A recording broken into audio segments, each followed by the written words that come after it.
的这个紫衣女子，恐怕连大侠也认识。那女子到底是何人？她就是前段时间我们认识的彩蝶姑娘。彩蝶，就是你偷她宝钞的那个。对，我不想让她看到你。为什么？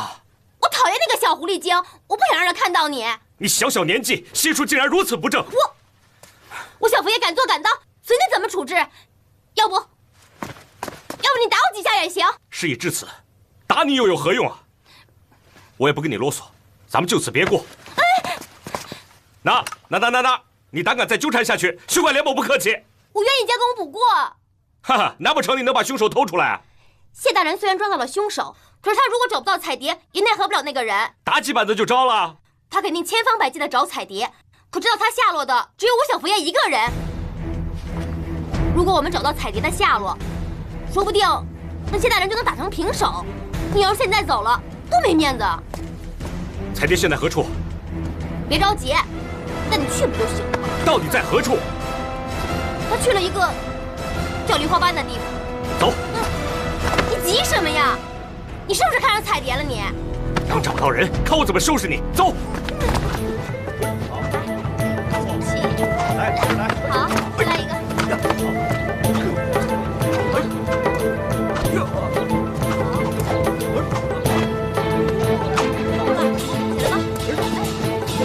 接着来。你去问问他。好。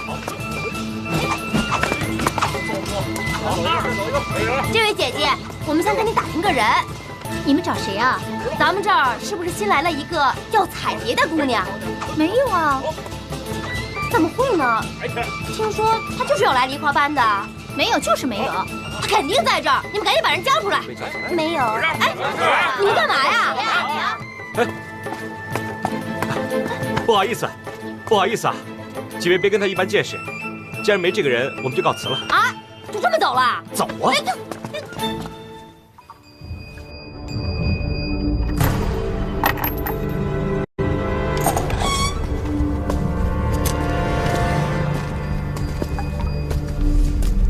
周炳，你猜猜看，本官要对你说什么？说一些周炳没有干过的事情，让周炳承认。你没干过什么？你们认为我干过的事情，我都没有干过。你别忘了，你今天在现场杀人未遂，被当场抓获了。你为何不回答？周炳在公堂上说过的话，不想再重复。你猜错了，我不是来审问你的，只是要告诉你一件事。我去了你家，看到了你的生活环境，也询问了你的邻居。哼，那又怎么样？我了解了你的底细，知道了你是什么人，我也明白了你为什么要杀人。明天见。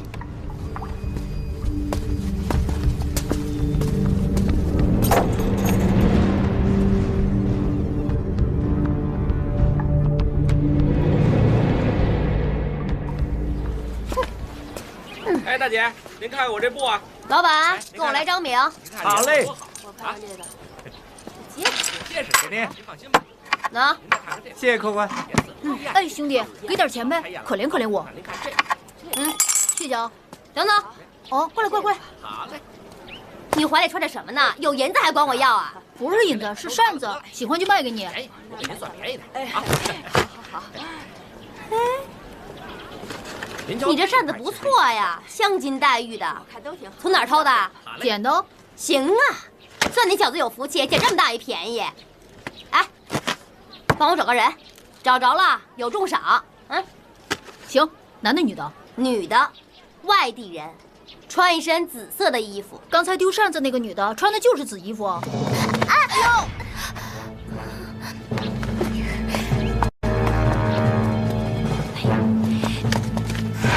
呦！啊，他在哪儿？好像在梨花班那边。我就说那个花蝴蝶，他得去梨花班吧？给。哦。姚欢，你是想让周炳身临其境吗？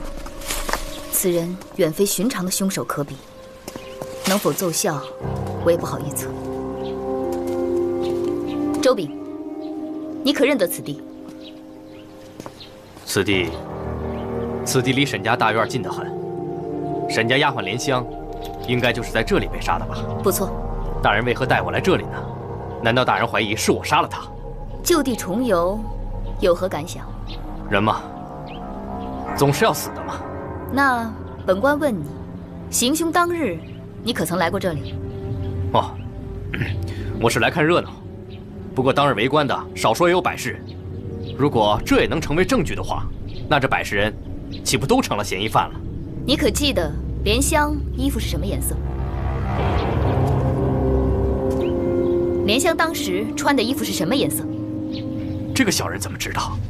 可是这种颜色。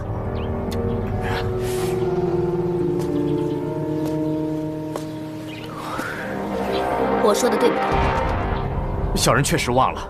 你的表情告诉我，你根本没忘。可你不想说。就算莲香穿的是紫色衣服，那也不能证明是小人我杀的。是啊，仅凭这一点，当然不足以说明什么。既然如此，那就请大人放了周炳吧。不，我们还要去下一个地方。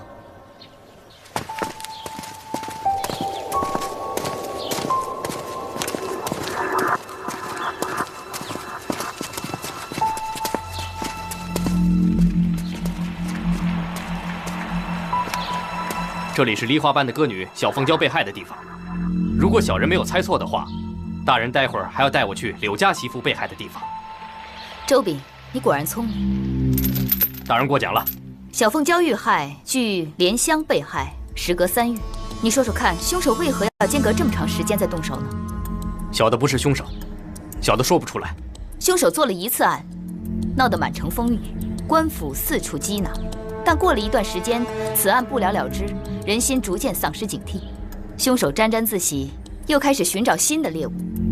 他本来可以1个月后，或者2个月后再次作案，可是他为何要拖3个月？也许为了安全些吧。不，凶手自负得很，他以为永远也不会被人发现。这段时间他在寻找一个目标，这个人要在他家附近，以便于他能够迅速地逃离现场。那凶手为什么不随便找个人杀呢？首先，他要找的是个女子；其次，这个女子一定要穿着某种颜色的衣服。你说说看，那是一种什么颜色？小人说不出来。看看那个女子，你刚才为何要神色惊慌？小的没有惊慌。你在说谎。我并没有说出是哪种颜色，而你的脸色已经为之一变，因为你心有所想，你以为你看到的肯定是这种颜色。周炳，你好像很讨厌这种颜色。每当你看到这个颜色，眼睛里总会流露出恐惧。大人多想了，这个是大人的随身物品，小的不敢乱看。这金帕是女子所用，怎会是本官的随身之物啊？大人还是赶紧收起来吧，我们去下一个地方。别跟他费口舌了，直接押到死牢，明天一早出斩。明儿，结案却也草率不得。大人说的对，我可不想当下一个黑水。周炳，你知道你站在何处吗？如果小的没记错的话，小的应该正站在当日柳家媳妇被害的地方。你怎会记得这般清楚？小的当日来看热闹，离小的大概3尺远的地方，躺着柳家的孩子。时隔月余，你居然记得一点不差。当日围观的有100-200人，能记住这些的，恐怕不止小人一个。当时你来到此处是什么时辰？记不清了，反正天已大亮。你估计凶手是何时杀害柳家媳妇的？当然是深更半夜了，大白天行凶，这凶手岂不蠢到家了？不对，那大人觉得是什么时候？深更半夜，凶手根本看不清柳家媳妇穿了什么颜色的裙子，而这种颜色对凶手至关重要。你已随本官走过2处地方，这回应该知道是什么颜色了吧？周炳不是凶手，周炳不知道。还要本官再掏一次金帕给你看吗？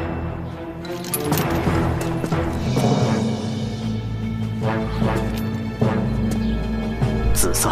你终于说出来了。大人，他招认了，就是他干的。不，大人，他明明说的是紫色，凶手就是他，我们不必再跟他纠缠了。我招认什么了？对，你没有招认什么。我再问你，凶手前2次作案间隔3个月，而这次与第2次却间隔1年。以你的猜测，这是为何？大人在上一处地方不是说了吗？凶手正在找合适的人啊。1年时间，他完全可以找到无数个穿紫衣的女子。之所以迟迟不动手，是因为前2次作案已让他有了一种满足感。那大人的意思是说，因为官府破不了案，所以凶手把自己当成英雄了。凶手的满足感并非来自于此。他2次杀人已经获得了极大的心理平衡，本来他已经想就此罢手。如果真是这样，这2桩案子就永远不会水落石出了。那他为什么要再次杀人呢？因为他心中有解不开的结。也许就在白天，他又看到了紫衣女子，不是1个，可能是2个、3个。就是这样，复仇的火焰再次死灰复燃。当天夜里，凶手寝食难安，坐卧不宁，于是就在次日凌晨，开始出去寻找猎物。当猎物出现时，凶手几乎要癫狂。这一次，他要变本加厉，要挖出被害者的心肝，否则他就不能满足自己残暴的欲望。你认为凶手如此残忍，究竟是在向谁实施报复？当然是他的仇人。而这个仇人是一个长期凌辱他的人，是和他同住在一个屋檐之下，经常穿着紫衣的女人。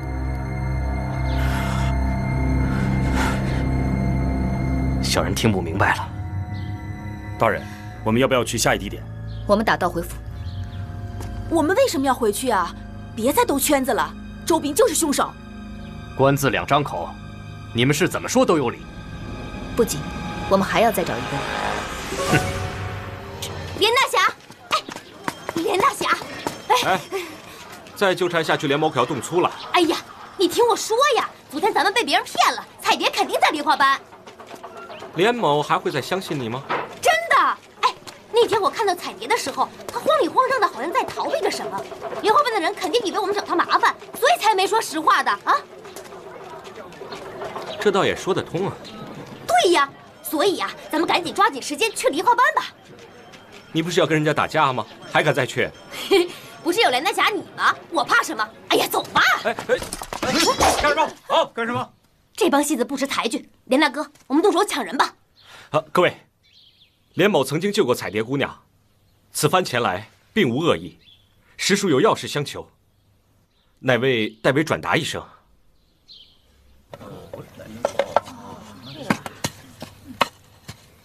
你们这帮人不识好歹，我们连大侠可要动手了啊！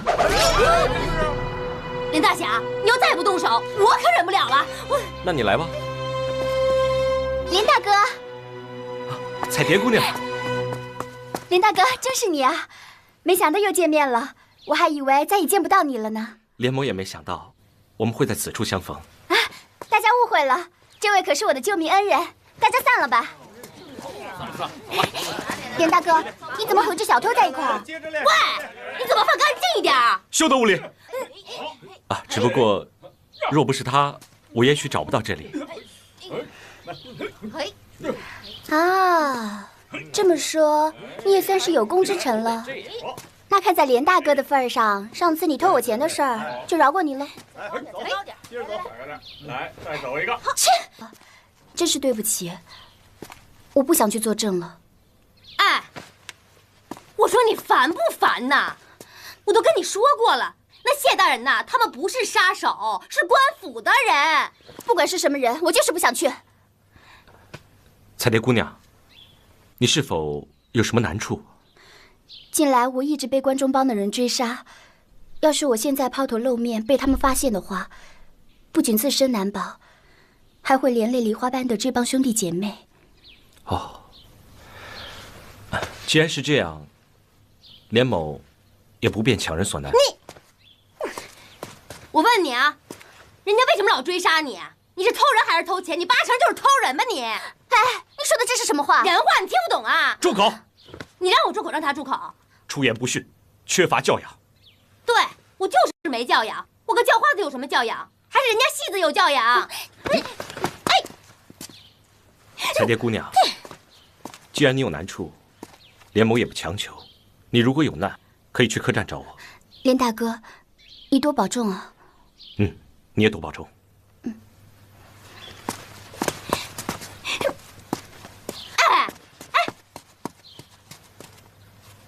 樱桃口，薄嘴唇，伶俐娇小，楚楚可怜。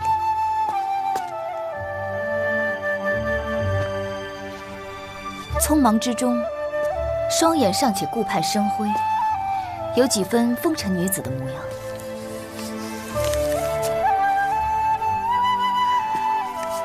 画龙画虎，难画骨。你真是画到骨子里了，非但形似，而且神似。雕虫小技不值一提，还谦虚呢。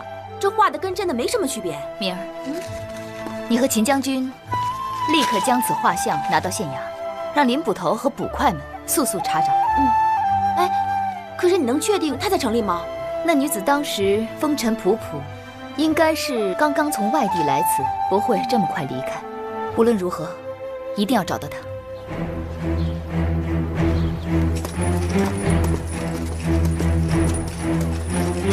没有。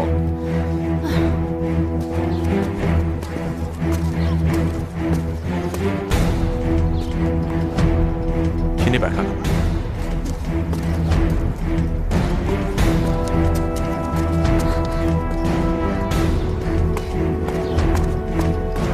没有找到。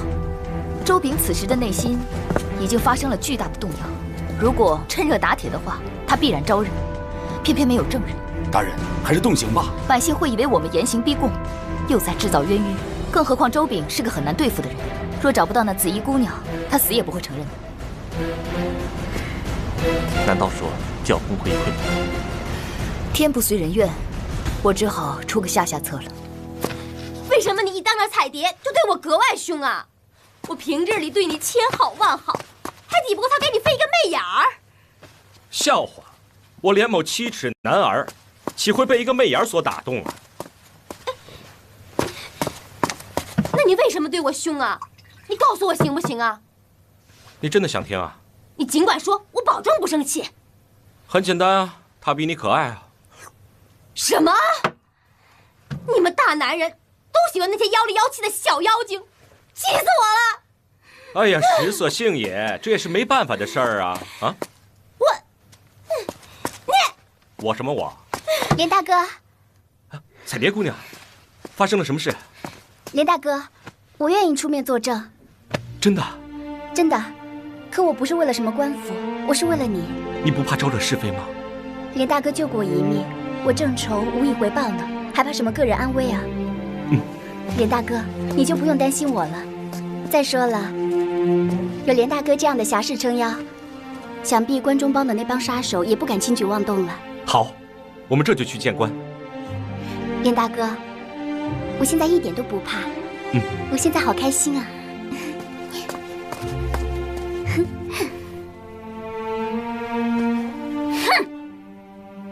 你，切！哎，你怎么跑了？叫什么彩蝶呀？纯粹是个花臭臭。哎，这扇子我还不还给他了。这画的什么呀？乱七八糟的，还不如画俩寿桃呢。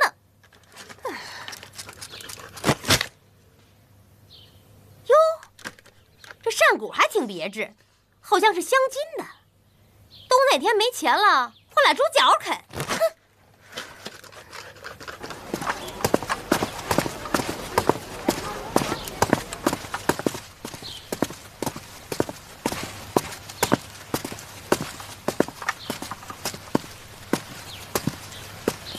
知道本官为何要带你到此吗？周炳不知道。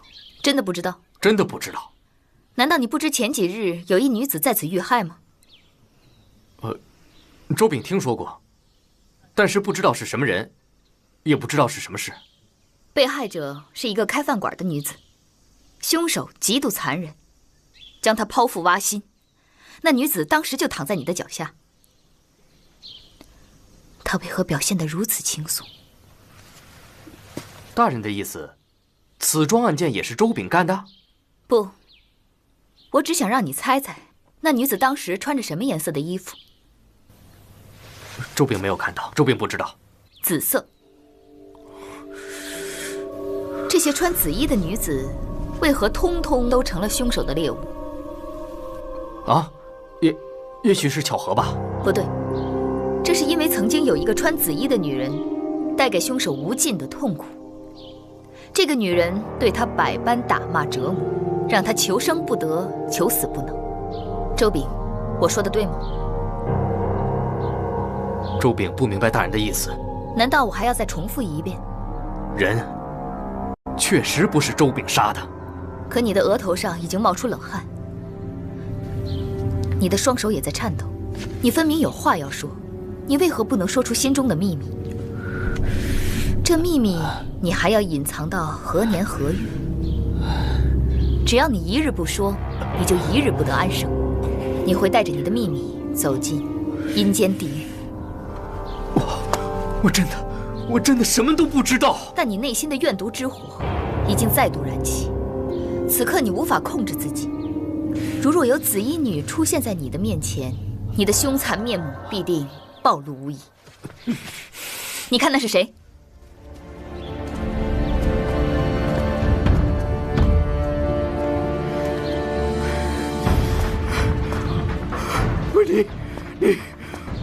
我要杀了你！我要杀了你啊！这回你该招认了。先将周炳押回收监，待其心神安定后再行审问。是。我要杀了你！放开我！我要杀了你！我要杀了你！走！我要杀了你！严大侠，你此举可谓雪中送炭。如若不然，不知周炳还要死撑多久。这回本官欠了你一个大人情。谢大人断案如神，连某对此也实在是佩服得很。连大侠在紧要关头出手相助，我们那一赌，谢某自愿服输。哪里，我们算是打了个平手，未分胜负。案犯周炳，你的罪行已昭然于众，难道还不肯招认吗？周炳不知从何说起。是否让本官开个头，讲一讲你周炳的故事？大人怎么知道周炳的事情？你究竟知道些什么？在没有找到你之前，本官就已经认识了你，并且判断出了你仇恨的根源，应该是一名穿紫衣的女人。你知道她是谁吗？她应该是你的继母。这个你也知道。本官接着讲你的故事。这是一个从小受继母虐待的孩子，过着暗无天日的生活，在仇恨中渐渐长大。他发誓，长大一定要报仇。但等他真正长大成人，却事与愿违。先是碍于生父的情面难以下手，接着那继母又先于生父病故，使他永远失去了复仇的机会。那是我，那就是我。继母之死非但没有使你解脱，反而成了你心中的一个死结。你偏执地以为你不能亲手报复继母，童年所遭受的一切便无法消解。此后你的人生变得非常不幸，一遇到紫色，总能引发你痛苦的回忆，让你触目惊心，以致凡是穿紫衣的女人，在你的眼中都成了你继母的化身。你恨不能把世上所有穿紫衣的女人全部杀掉，而穿紫衣的女人又无处不在，所以你每一次杀戮只能让你获得短暂的满足，随之便会陷入更深的痛苦。你已经成了一个欲罢不能的杀人工具，生不如死，有无宁日。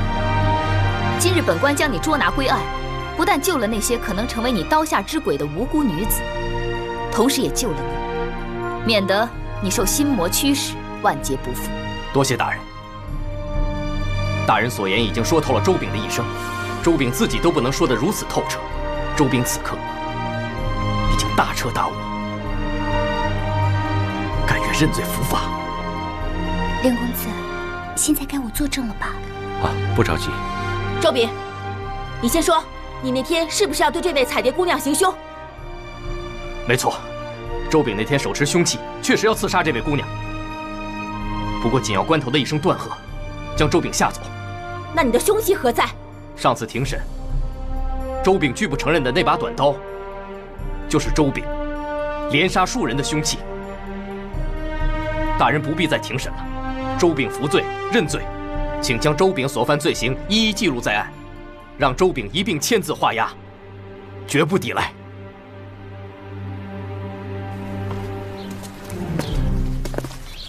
要不是那天大人及时出手相救，小女子恐怕早就性命不保了。彩蝶在此多谢大人的救命之恩，此番真是有惊无险，也算你福大命大。我看你行色匆匆，到此地可是要投奔什么人吗？我有个姐妹在梨花班，我去那里住几天。你初来乍到，要多加小心。多谢大人关照。谢大人，适才庭审，让连某多有领悟，真是自愧不如。不敢，让连大侠见笑了。在下公务在身，恕不远送。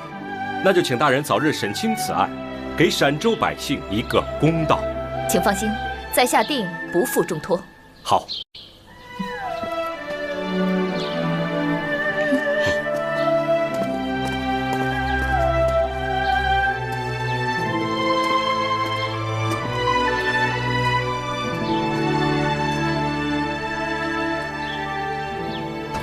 彩蝶姑娘，凶手伏法是大快人心，你为陕州百姓做了一件好事。我作证是为了你连大哥，换了别人，就是天王老子，我也是不会管的。你连大哥会离开陕州吗？连某向来行踪无定，四海为家。我也是个无依无靠的人。你不是在梨花班有熟人吗？我是走投无路才跑到这里的，寄人篱下，不是长久之计。连大哥，你要是彩蝶的金大哥该多好，那我就能跟着你。我刚才说过，连某向来行踪无定，四海为家。我知道连大哥是个清高的人，我只是说说而已，不会纠缠你的。此处距梨花班不远，连某就不远送了。连大哥不再进去坐坐吗？连某还有事，告辞。哎，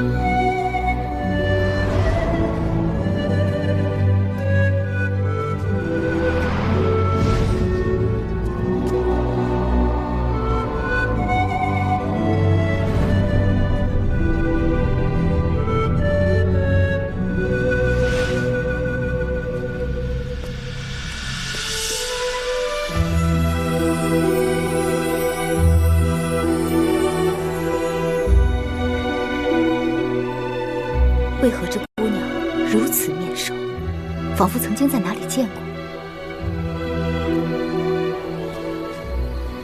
李班主已经同意留下你了，待会儿他来了，多跟他说些好话啊！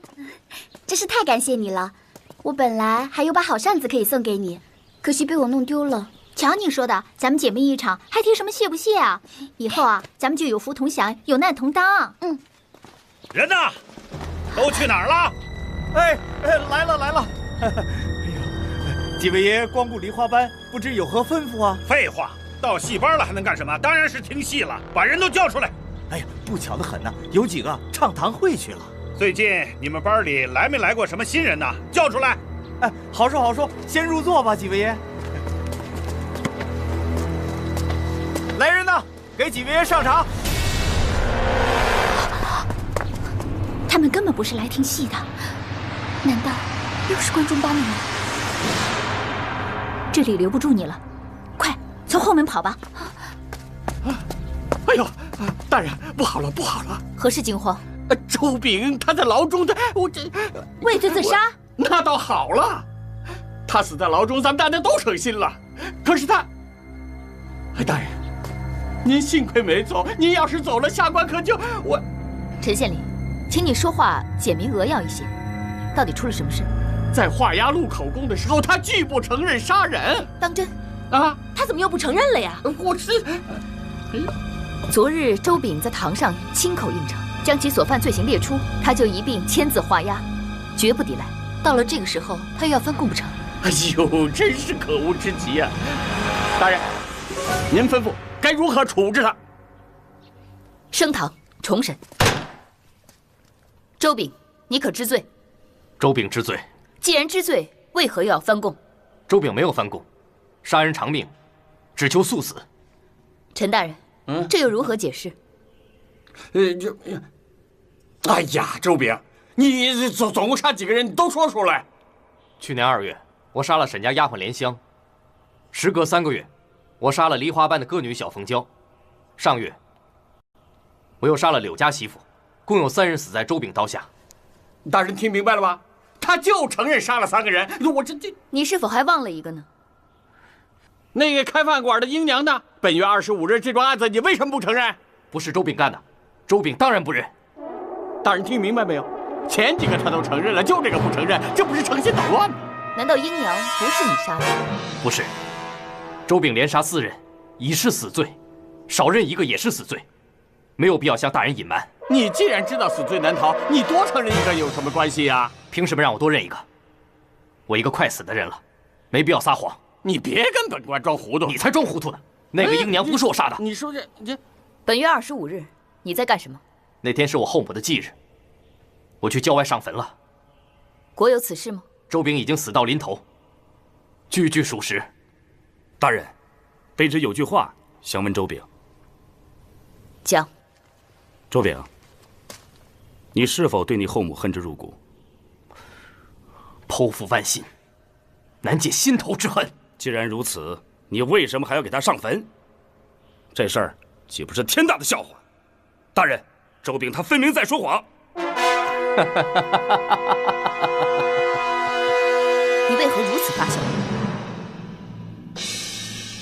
周炳自幼受尽后母的凌辱虐待，我本想看看他是怎样的一副蛇蝎心肠，可惜没想到，没等我复仇，他就已经死了。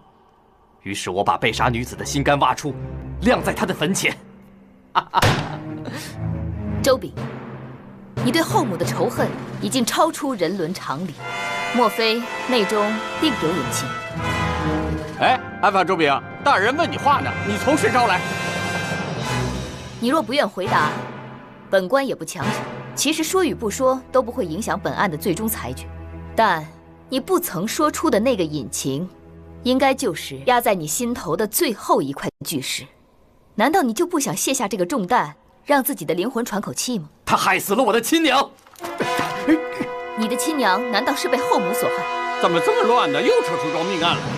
我亲娘被那个妖妇逼得服毒自尽。那年我才4岁，眼睁睁地看着亲娘痛苦挣扎，惨死在眼前。娘亲至死也没有留下一句话，只是看着我，用那样的眼神看着我。周炳永远都忘不了亲娘那死不瞑目的双眼。现在用他最后的眼神告诉我，要我为他报仇。报仇！周炳要为亲娘报仇。你错了，没有哪个母亲会让儿子用自己的一生为代价来为自己报仇。我想，你是会错了你亲娘眼中最后的含义。什么？你说什么？一个真正的母亲，绝不会用复仇毁掉自己儿子的一生。她临终的愿望，也绝不是要你背负她的苦难和仇恨，而是要你好好的活下去。母亲最后的眼神里，不是难解的恨，而是无奈的爱。爱难舍，终须别。因即将离去而无奈，甚至绝望。但是这与复仇无关。杀了我吧！杀了我吧！我要到阴间去找我的亲娘。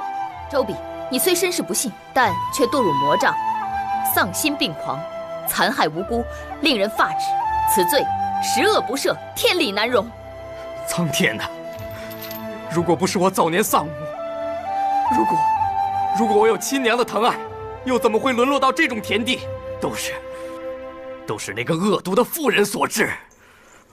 我到了阴间，我也饶不了他，我要把他剥皮抽筋，我要把他碎尸万段。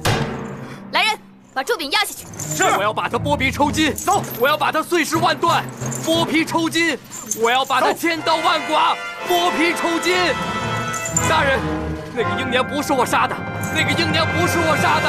我以我母亲的在天之灵发誓，那第5个女人不是我杀的，不是我杀的。各位可都听到，周炳以其生母在天之灵发誓，他没有杀死英娘。大人，您不会真的相信他的话吧？你说呢？我这，哎呀，下官现在已是头大如斗，不知所云了。大人，周炳已经走火入魔，丧心病狂，他的誓言信不得呀。信与不信，还需以事实为证。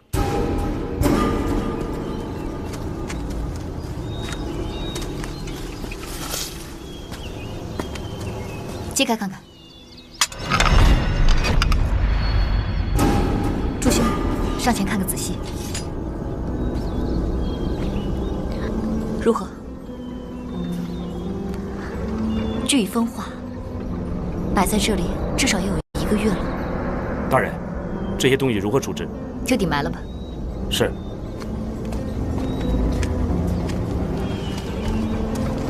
看来周炳没有说谎。后母忌日那天，他的确来过这里。虽然这是一个残酷的祭奠仪式，但却可以证明，当天同时发生的血案与他无关。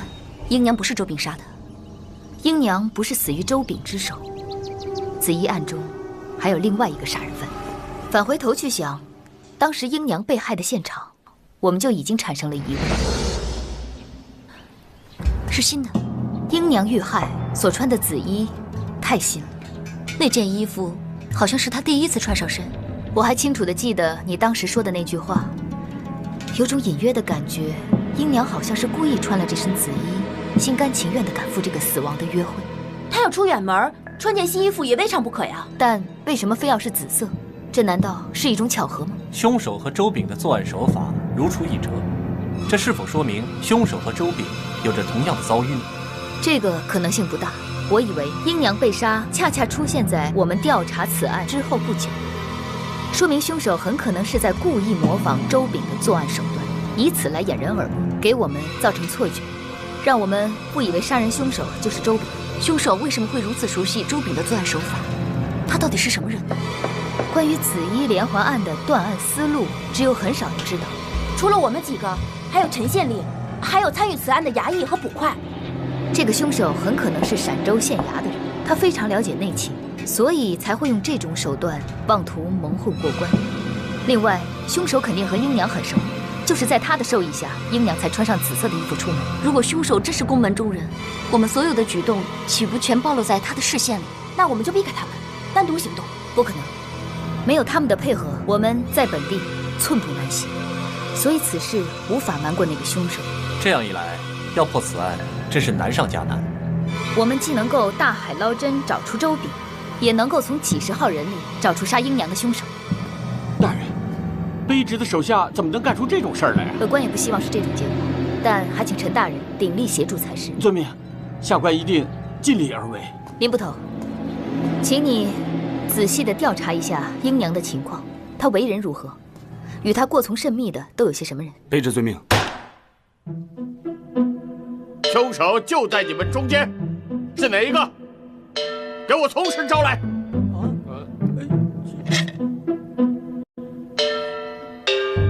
什么意思啊？你们不说话是不是？来人呐，在！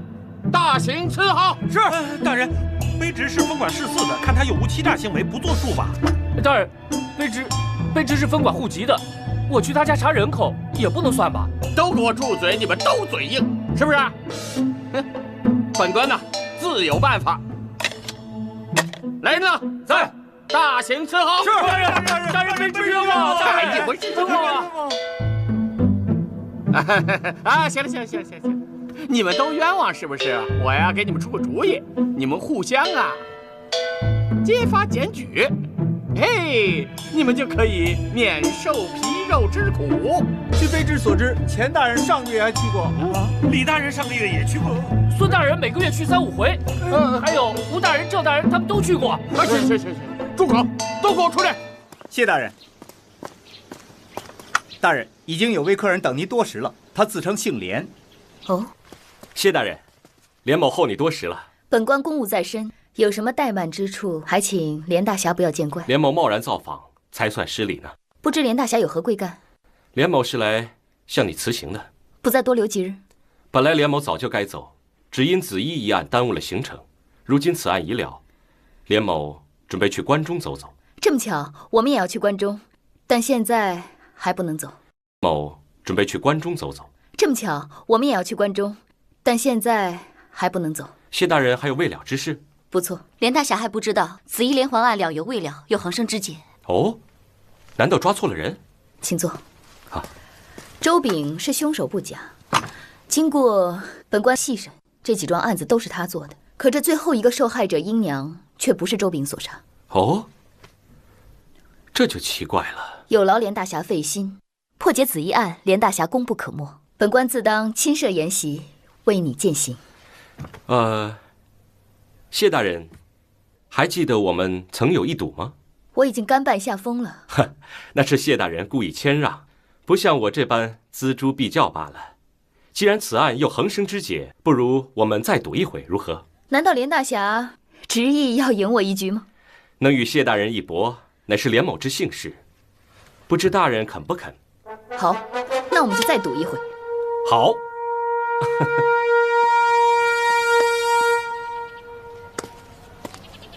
什么留下来接着查案子？谁相信你的鬼话？我看八成你是留下来看彩蝶吧？彩蝶？没错，我舍不得它，我被这个花蝴蝶迷住了。哼！你骗人！刚才我一说彩蝶的时候，你一愣神儿，你八成是把人家给忘了。哎呀，没想到连大侠，你也是个薄情之人呐！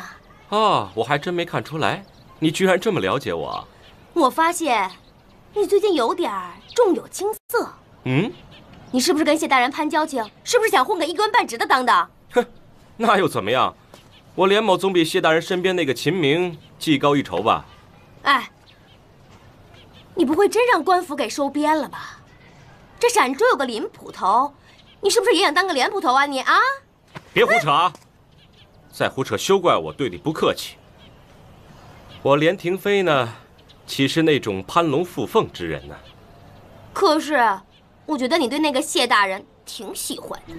嗯，谢大人绝非庸人等闲之辈，我与他又赌了一回。像我们大连大侠这么好赌，赌赢了还不给钱，有什么意思？我连某一向视钱财如粪土，要钱何用？我明里与他打赌，实则打算帮他一把。哎，你既理好行装，就请自便吧，我们就此别过啊！哎，我走了你怎么办呀？哼，这些人究竟哪一个才是凶手？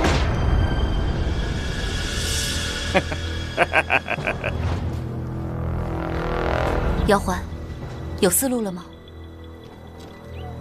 我看那个陈县令啊，是第一个可疑的。大人，林捕头已查出了英娘的隐情。大人，卑职已经查明，英娘是个从小就放浪、行为不端的女子，平日招蜂引蝶，相好的前后有4、5个的。都是些什么人？这些人大都是晚上跟英娘勾搭，大多身份不详。倒是有一个卑职查清楚了，是个叫赵时义的生意人。赵时义现在何处？此事说来可疑。英娘被害之后，赵时义就跑到了霞石，至今未归。卑职怀疑这案子很可能是赵时义做的。赵时义既是个生意人，走南闯北，也在情理之中。不过此线索倒是极为重要，要马上找到赵时义。是否先知会霞石县衙，再发下海捕文书，这样以防赵时义逃往他处？好，马上报与陈大人，事不宜迟，从速办理。是。陈大人，那个嫌犯已经查到了，当真？是个叫赵时义的生意人。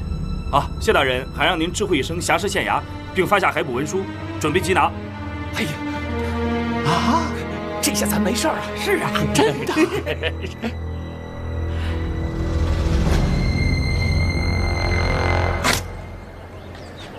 哎，本来小爷我是要当捕头的，没想到，算了，不跟你们说了，反正这件事儿办完了呀，我肯定就能走马上任。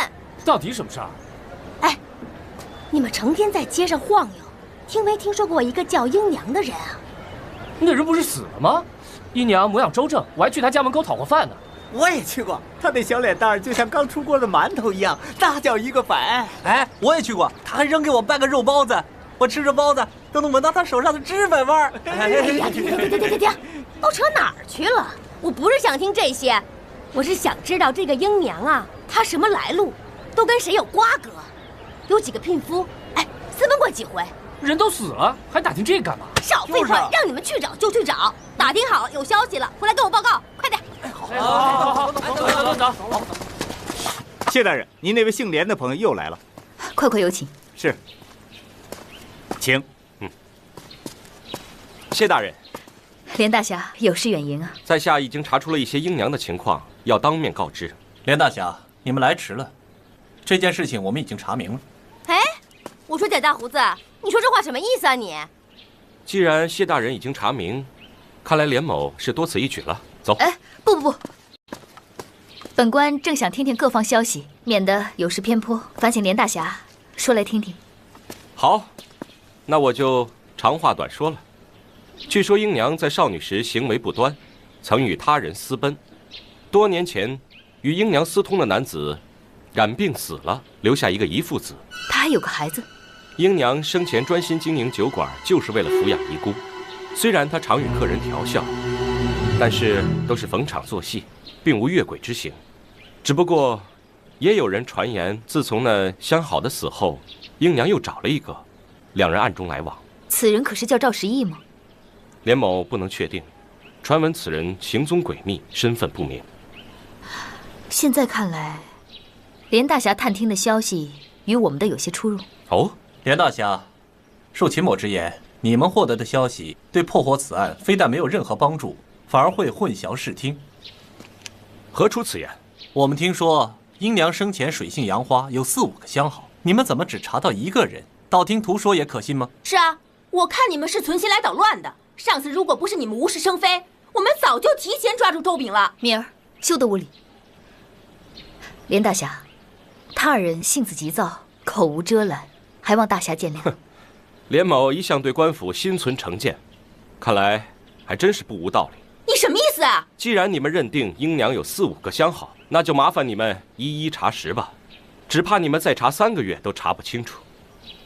谢大人，告辞。连大侠，连大侠，连大侠本来一番好意，你二人为何要迎头泼些冷水呢？此人生性狂傲，秦某横看竖看就是看他不顺眼。我看的也不顺眼。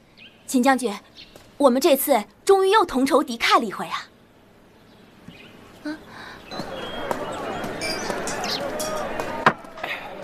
他们都是猪脑子，连大侠，你别跟他们一般见识啊！我本想帮助谢大人早日破获此案，可是他们既然不识好歹，好啊，我只好单独行动了。他们要查4、5个人，我们只要查那个神秘人就行了。你找的那几个乞丐可靠吗？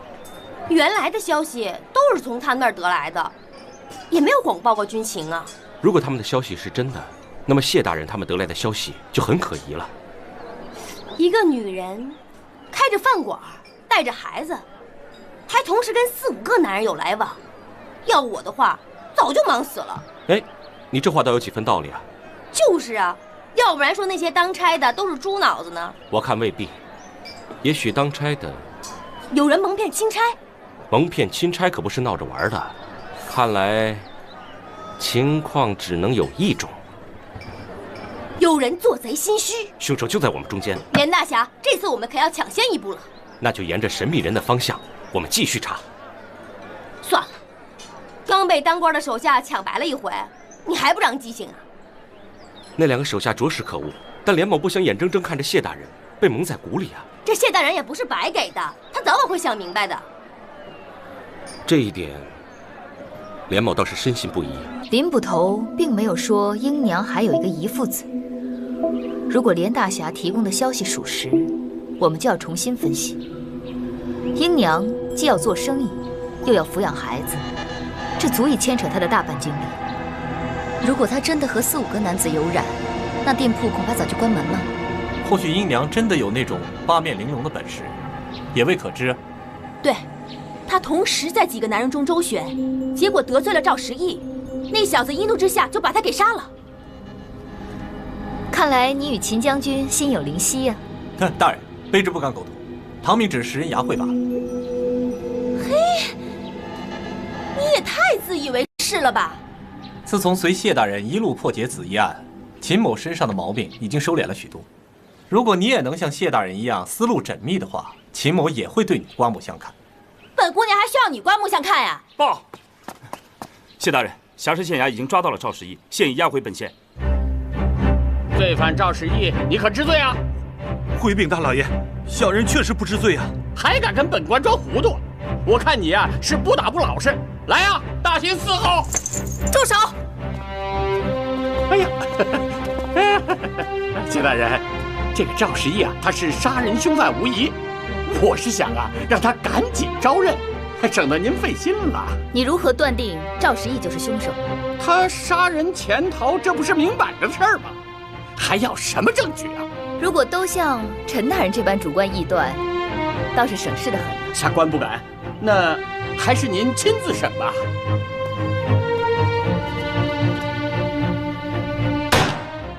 你可是赵时义？小人正是。你可知英娘被害一事？小人知道。英娘被害不久，你就匆匆去了霞石县，所谓何事？小人是生意人，去进一批生绢，没想到在交易的时候就被公差给抓了。你可认得英娘？认识。那么你同英娘有过什么交往吗？此事关乎你的性命，你若隐瞒实情的话，本官也不能为你做主。小人早年丧妻，一直也没有续弦，后来做生意攒了些钱，就想娶房妻室。闲暇时常去英娘的小饭馆吃饭，一来二去就对她心生好感。有一天，哟，赵老板，你看您这么晚来，只能凑合吃碗面了。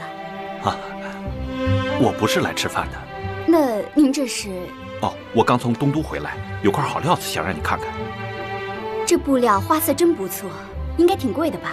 这是苏州的特产，洛阳城的所有富家小姐都用这料子裁衣。赵老板，你不会是向我兜售吧？不，我是想送给你。这可使不得，使不得。没什么使不得的，我也算你的常客。咱们熟归熟，但我不能平白无故收你东西。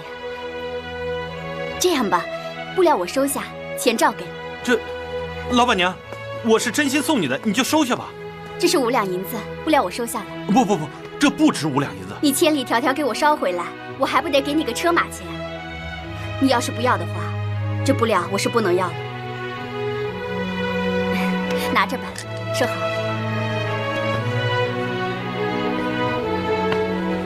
那天虽然吃了闭门羹，我发现英娘不是个随便的人，对她越发的爱慕。你后来又单独找过她吗？找过。虽然英娘对我没太大好感，但她并不讨厌我。我相信京城所至，金石未开。以后每次从外地回来，都会给她捎回布料来，但她每次都执意给我钱。英娘就没有跟你说过什么话吗？都是些家常话，别的没说什么。我也看出来了，这样下去根本没有结果。后来就再也没去过。你不是相信京城所至，金石为开吗？为何半途而废？大人，我已经尽力了。不，你有事瞒着本官。大人，小人一点儿没有隐瞒。本官看你是个执着的人，如果英娘没有明确拒绝，你肯定不会放弃。这中间到底发生了什么事？你若不说出实情的话，就永远担着杀人嫌疑。我说，2个月前有一天，我又去找英娘。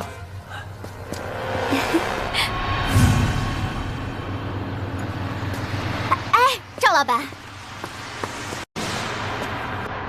赵老板，你又为我捎布料来了？没有。哎，赵老板，看到的是什么人？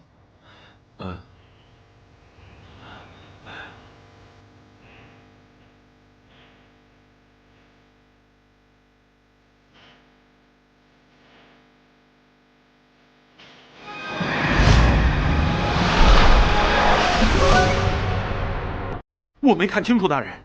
如果没看清楚，你怎会如此惊慌？小人确实没看清楚。赵时义，你想让本官判你个阴间不从、怀恨杀人的罪名吗？大人，小人没有杀人。那你就如实招来。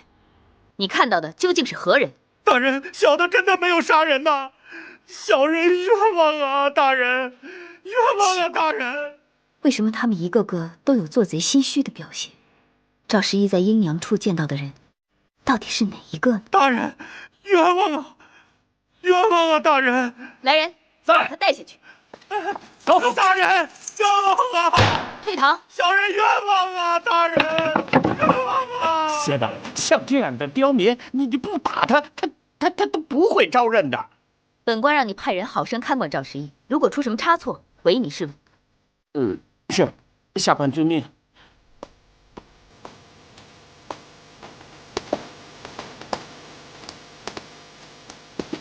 恭送谢大人。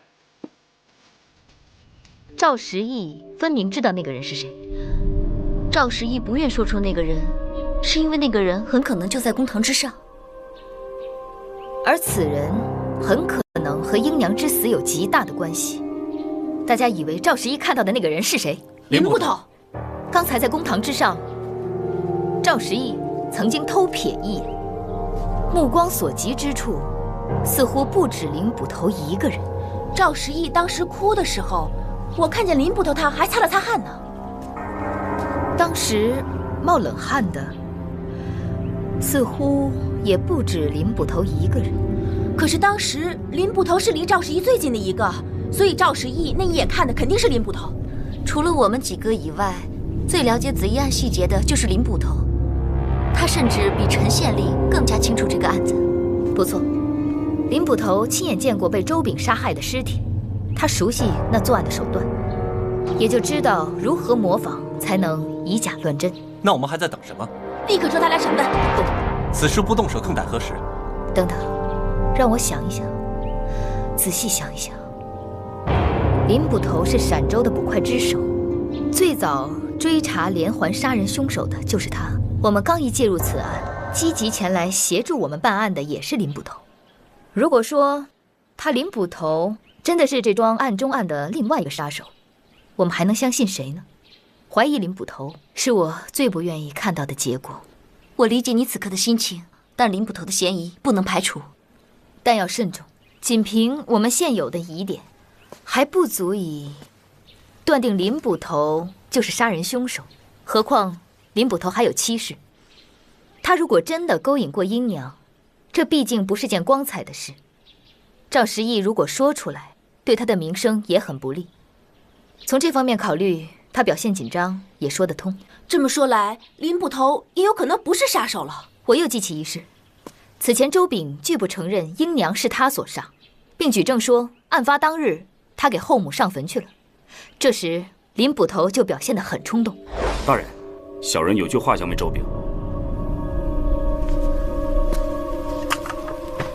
周炳，你是否对你继母恨之入骨？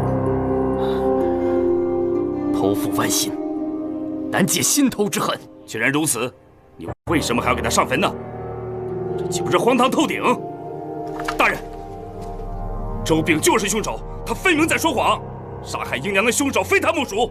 我本来也打算这样质问周炳，可是林捕头却显得迫不及待，他急于要推翻周炳当日不在场的口供，因此林捕头仍有极大的嫌疑。你们可记得案发当日林捕头来此的时辰？好像是未时。那么在未时之前，他有足够的作案时间。他有可能杀了英娘，然后去了县衙。我们应该查清楚这个林捕头在案发当日究竟去了哪里。此事就交给你们二人了。大人，卑职一人就可以查清楚。没有本姑娘，你能查清楚什么呀？我们每次合作，结果都不如人意吧？你自己也知道啊，哪次不是怪你啊？瞪我干什么？还不快走！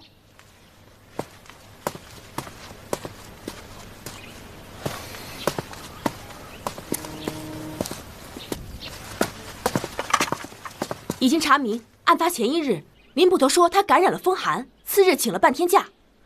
可我分明记得那天林捕头并没有染病的迹象。这也许是有所预谋。有半日的功夫，足可以实施他的杀人计划。我们是否现在将林捕头捉拿归案？我们此时抓他，他必然会咬住赵时义不放。赵时义出于对林捕头的恐惧，也未必会吐露真情。难道我们就任林捕头逍遥法外吗？如果凶手真的是林捕头，他插翅也难逃。只是在抓他之前，我还要与他探讨探讨案情。这葫芦里面又卖的什么药啊？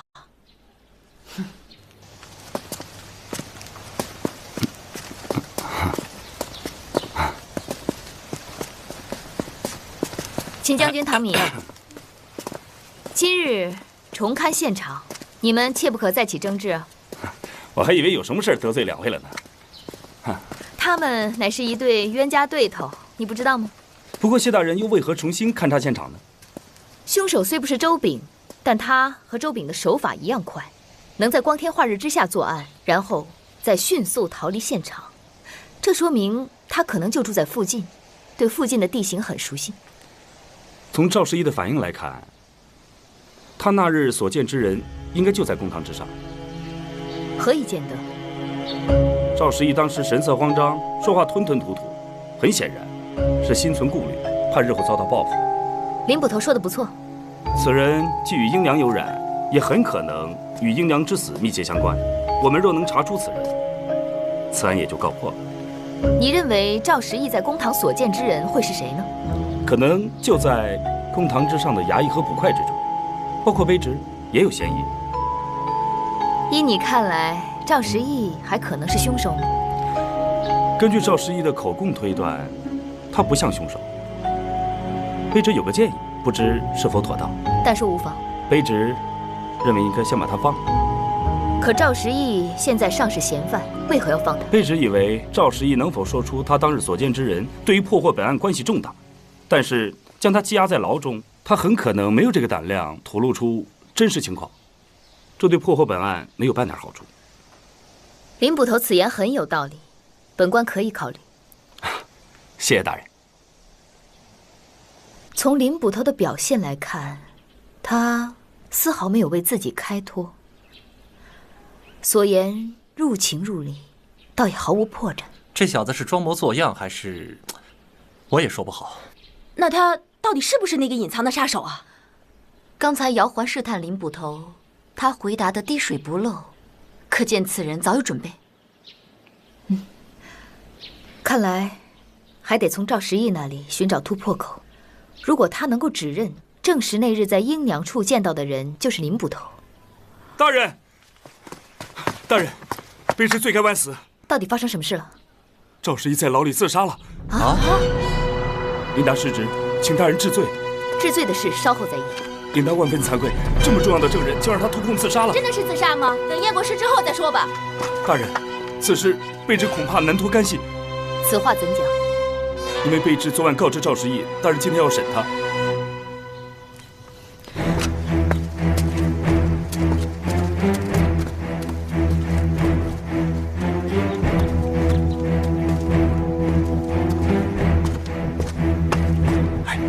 我跟你说，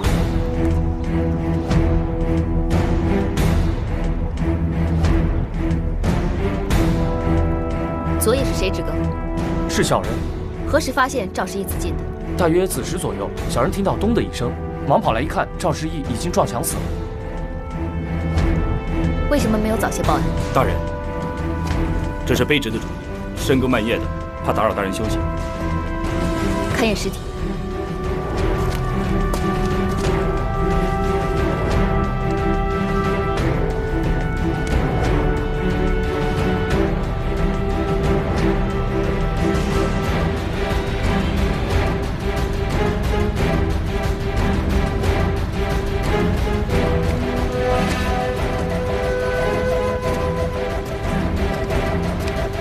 月心，有何异常吗？没有任何异常。赵时义死于头颅破裂，却是以头撞墙所致。这么说，还真的是自杀身亡。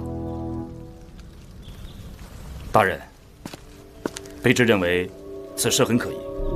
朱医官已验过了，并无可疑之处，此案可以了结。恕卑职斗胆直言，此案草草了结，未免有些不妥。今赵时义一死，说明他是畏罪自杀。本官之前判断有误，赵时义并非人证，他就是杀害英娘的真凶。案情至此已经水落石出，不必再查了。是，被这疏忽，才让赵时义死得这么轻巧。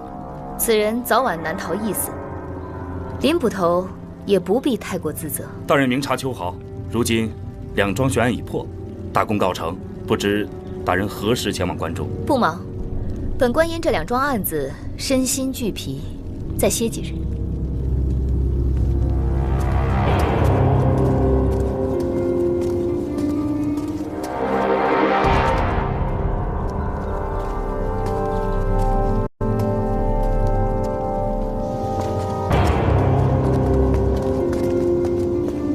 大人慢走。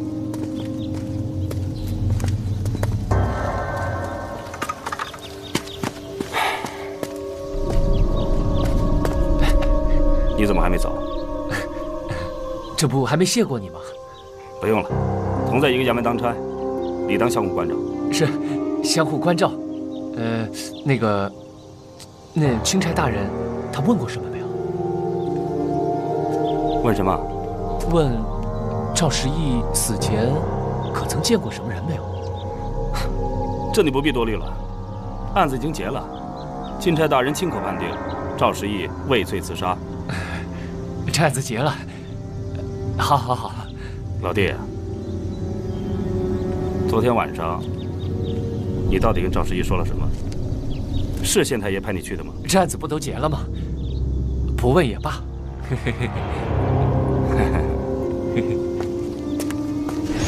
赵时义死了，这个案子结了。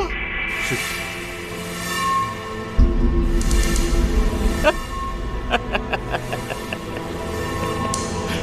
好啊！这个赵时义实在是太可恶了，弄得咱们县衙是上上下下、左左右右、前后后，人人自危呀！谁让大伙凑巧全都去过英娘的饭馆呢？嘘，住口！是，赵时义都不说了，你怎么还说呀？不说。记住了，这件事儿对谁也不能再提起。是。啊？赵时义在牢中碰壁而亡啊？紧跟着想好了去了，这算殉情吧？荒唐！这种玩笑岂是随便开的？哎呦，这有什么呀？他要不跟人家勾三搭四的，能有这么多事儿吗？不过我觉得他也挺可怜的，这里头啊，肯定有什么猫腻儿。盯紧林捕头！你真怀疑是他干的呀？哎呀，咱别掺和这个事儿了，让当官的管去吧。赵时义死于非命，唯一的线索就此中断。那么谢大人勘破此案真有些艰难了，连某更要出手相助啊。哎呀，我现在一听这话我就头疼，你怎么老说呀？我就……哎呀，我都憋了一道了。现在呀，且听我说。第一，赵时义并非自杀。第二，我怀疑林捕头，比任何时候都怀疑他。为什么？因为他又一次使用了同样的伎俩。当我假判赵时义自杀的时候，林捕头主动站出来质疑，故作姿态。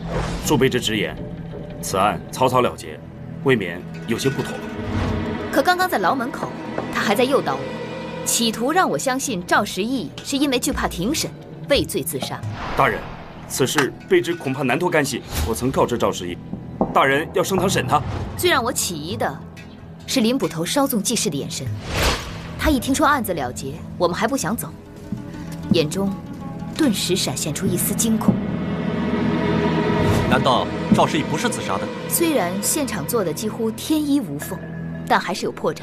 此事要请月仙细说端详。我在验尸时，从赵时义口腔中发现了一些食物，说明有人在食物中下了迷药。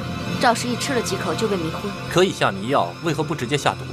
中毒的症状过于明显，一看便知有人做了手脚。而使用迷药，外表看不出异常，很容易蒙混过关。看来凶手显然事先经过了精心的预谋，先将赵时义麻翻，趁他失去知觉再下毒手。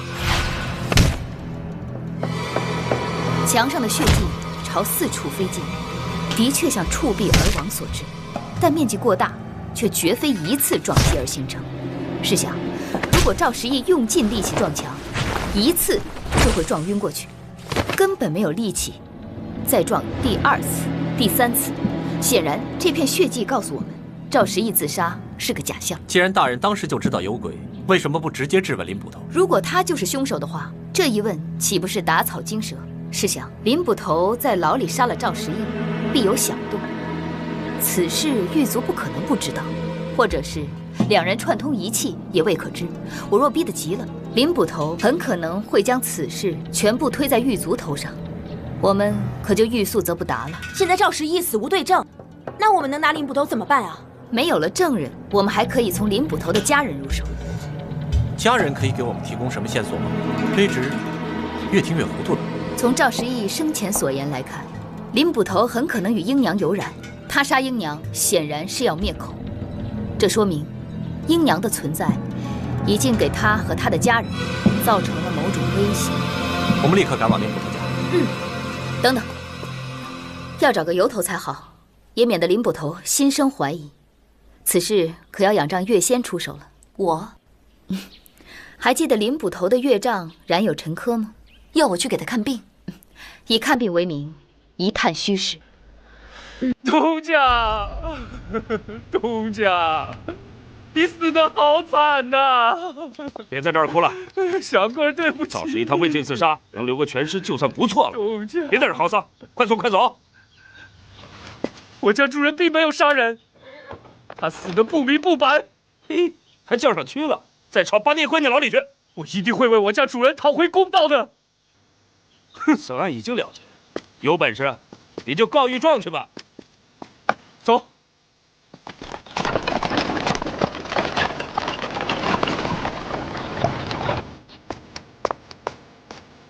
大人，我们是不是应该做些什么？秦将军没有看出我们在等一个人吗？卑职还不太明白。本官怎么说也是个钦差，要出门走走，总得有人引领。大人，林捕头求见。让他进来。是。果然不出姚环所料。大人怎么知道他会来？我们不动身，有人会安心吗？我想现在陈县令肯定很想知道我们还要做些什么，林捕头当然更想知道了。卑职拜见谢大人。林捕头免礼。卑职奉陈县令之命来看看几位有什么吩咐需要让卑职做的。林捕头，你这几日鞍前马后，甚为辛苦。如今这案子已经告破，你也可以松口气了。今日不谈公务，有件家事要问林捕头。大人请讲。曾听你说你岳丈有陈科在身，不知是什么病啊？反正是老毛病了。卑职倒是请过几个名医，都是众说纷纭，而且药也吃了不少，却不见痊愈。看来是疑难杂症啊。这位朱医官出身医卜世家，医术颇为精通，林捕头孝心可嘉，本官深受感动。我有意让朱医官亲临府上为你的岳父诊治，你意下如何？这使不得，使不得。你岳丈年高体弱，我等后生之辈自当前往府上才是。实不敢当。林捕头，就不要推辞了，反正今日无事，我们就立即动身。谢大人。岳父。小老儿柳青度拜见谢大人。刘老伯免礼。谢大人百忙之中亲临寒舍，小老儿不胜惶恐之至。大人请坐。请。几位大人请。本官得知老伯身体欠安，特来看望。想必都是我这姑爷乱讲，惊扰大人了。您这位姑爷尽职尽责，本官近日破获的这2桩案子，林捕头可是功不可没呀。也难为我这姑爷啊，小老儿命薄啊，本有一子却夭折了，家中日常生活现在都由他来打理，加上县衙里公务也繁忙，这些年也没让他少受累啊。常言道，一个姑爷半个儿，林捕头出些力也是应该的。我这个姑爷呀，2个儿也不换呐，我自料活不了多久，将来入了土呢，好歹能给他们夫妇俩留点家产，也不忘他为我奔忙一场啊。就算岳父家徒四壁，小婿该尽的孝道还是要尽的。贤婿大仁大义，忠孝两全，老夫我呀没看走眼呐。那个大宅院是林捕头的老丈人家，不知道你那个当官的朋友在搞什么鬼。哼，显然是醉翁之意不在酒。不在酒？我看他们八成就在喝酒呢，说不定还在猜拳请令，说不定还找了几个丫鬟在陪着，早把查案的事给忘了。你实属小人之心。我又不是当官的，干嘛有大人之心啊？谢大人此行啊，我看必是想探知林捕头的什么隐秘。老丈人肯定像是他姑爷了，这个谢大人也真够蠢的。切，要说谢大人蠢的话，天底下可就没几个聪明人了。他能在林捕头眼皮底下行动，也算是棋高一招啊。他既然明察，我们不如来个暗访。这个我喜欢。哎，今天晚上我们就到那个大宅院里去，里头啊，指不定有多少好东西呢。嘿，我看你倒是蠢的可以。我蠢？我小肥要蠢，能混到今天吗？姑爷是嫌犯，我们都要给他岳丈看病。是啊，哪有这样的道理啊？难道是怕姑爷伏法，岳丈的病体承受不起，所以先医好了他？如果我是岳仙姐呀，我才不给他好好治呢，我就给他乱治一通，然后下点虎狼药。刘老先生可是无辜之人，你二人怨气冲天，可我却在刘府发现了极其重要的线索。那刘老头说他无子，别的什么都没看出来。此点极为重要。为什么很重要啊？没看出来。你二人不肯用心，自然看不出来。谁？小人是赵氏一家的霍吉祥棍，要找谢大人说话。找本官何事？谢大人，我家主人死的冤枉。那天我去牢里探视我家主人，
确实有个相好的，是河东巷一个姓董的寡妇。消息可靠吗？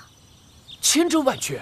前几天晚上，有个兄弟在河东巷的一个窝棚里睡觉，看到林捕头钻进了董寡妇家。哟，没想到这林捕头还是个风流的主。男人嘛，哪有不好色的？现在我们知道了，林捕头原来是本地豪绅的女婿，而且豪绅的儿子也已经去世，林捕头的妻子将是家产的唯一继承人。也就是说，岳父的所有财产最终都将归林捕头所有。于是便有了一个更大的疑问：究竟是什么原因，能让林捕头冒着失去一切的风险去杀人呢？杀人要有动机，必须要找到那个杀人的动机。看来答案还得从被害者身上找。如果我们深入了解英娘，或许能发现原因。但认识英娘的人都已经查问过了，没人知道她的底细，甚至没人知道她孩子的生父是谁。孩子？英娘不是有一个孩子寄养在亲戚家里吗？这孩子也许会知道些什么。那我们不妨一试。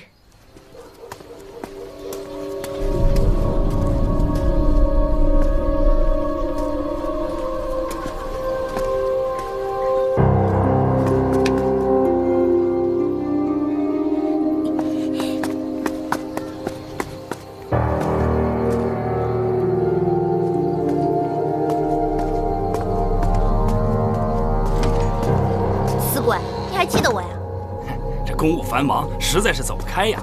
等钦差大人走了，我就天天晚来陪你。你这说的比唱的好，男人个个是负心汉。你过2天把老娘玩腻了，一脚踢开了了事儿。等那老婆死的一命归西，我就娶你啊，娶你！你那老丈人还没死，我倒先死了。哎呀，别说这种晦气话嘛，是不是？你死了，我怎么活呀？你就这张嘴讨人喜欢。明知道。哎，